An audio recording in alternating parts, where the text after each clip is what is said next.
viu na aula anterior que o pensamento de Marx, ele vinha numa posição bem de disputa entre duas classes sociais.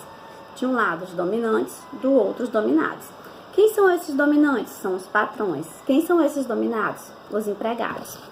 Bem, diante dessa dicotomia, que ele vai dizer que é o motor da história, que toda a história da sociedade é perpassada por essa luta de classe entre esses dois grupos, os que são subordinados, dominados, e os dominantes. Ele vai contextualizando toda a teoria dele. Aí ele chega num tópico do texto chamado Educar no Mundo Industrial, que é onde a gente parou, onde a gente tem que continuar nossas atividades. O que ele vai dizer nesse texto? Ele vai explicar o que ele pensa que é a educação e como a educação é na sociedade de classes e como essa educação deveria ser numa sociedade que não tivesse uma divisão de classes. Beleza? Vamos continuar? Bem, o que o Marx vai pontuar? Bem, o que ele diz? Tem muito bem, Deus me livre. Contextualizando Marx, né? Alguns pontos que são importantes. Como eu já disse para vocês, a sociedade de classes, né? São duas classes em oposição. Vamos também relembrar um pouquinho da diferença que a gente pode estabelecer entre o pensamento do Durkheim e do Marx. O primeiro teórico que a gente deu foi o Durkheim, lembra? O que o Durkheim dizia? Que a sociedade estava acima do indivíduo, ela era superior ao indivíduo, e que havia uma força coercitiva que obrigava os indivíduos a agir dessa forma e que era bom que eles agissem dessa forma porque a sociedade era superior ao indivíduo, era perfeita como um corpo humano, com todas as partes integradas. Beleza? Beleza. O que o Marx vai dizer? Beleza, Durkheim. Só tem um negócio aí. É o seguinte, essa sociedade realmente impõe essa força, essa coerção. Só que essa força e essa coerção, ela pesa sobre os dominados e ela atende aos interesses dos dominantes. Existe uma coerção? Existe. Existe uma força? Existe. Só que ela é sentida mais duramente para a adequação da classe dominada e atendendo os interesses das classes dominantes. Seria essa a resposta que o Marx daria para o Durkheim. Por que seria? Porque não deu não, meu amigo. O Durkheim, nasceu e morreu depois do Marx. Mas Marx daria essa resposta ao Durkheim, que essa força coercitiva é dos interesses dos dominantes que se impõe aos dominados e a coerção não se dá da mesma forma. Também um pouquinho qual é a leitura que Marx tinha de Estado, né? O que era o Estado para Marx? Para Marx, o Estado ele é formado por pessoas. E essas pessoas que formam o Estado, que compõem o Estado, digamos, os governantes, os deputados federais, os deputados estaduais, os vereadores, os prefeitos, os governadores, as pessoas que compõem o Estado, o judiciário, que interfere fortemente no Estado, eles são pertencentes a uma classe social.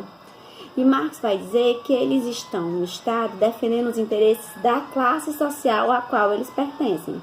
E aí eu pergunto a vocês, essas pessoas que eu citei que formam o Estado, elas pertencem a que classe social?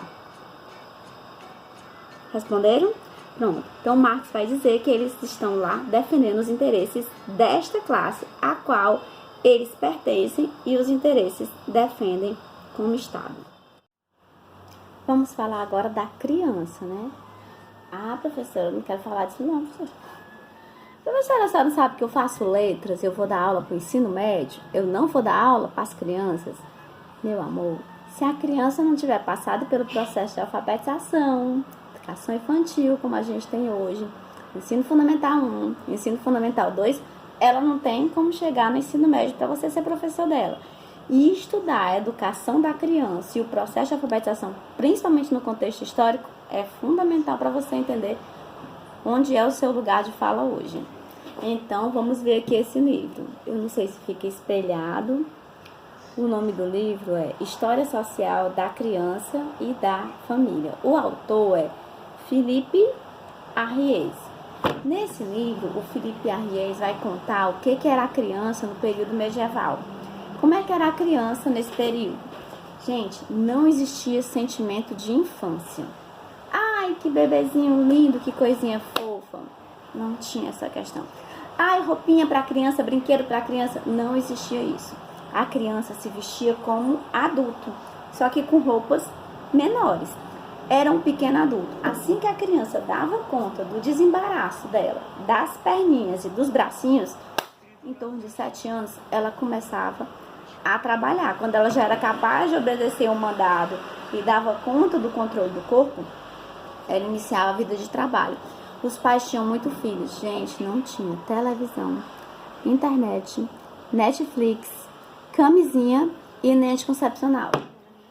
Outra coisa é que era importante para os pais terem muitos filhos, principalmente porque o trabalho era muito voltado para a agricultura e era essa prole, daí posteriormente a palavra proletariado, que seria a mão de obra do trabalho dos pais. Agora eu vou falar de comunismo. Comunismo, professora?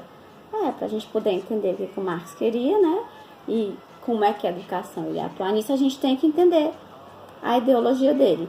Falar de comunismo, ou pelo menos de socialismo, que seria uma etapa de transição entre o comunismo e o capitalismo. Bem no meio, vamos tentar então falar de socialismo.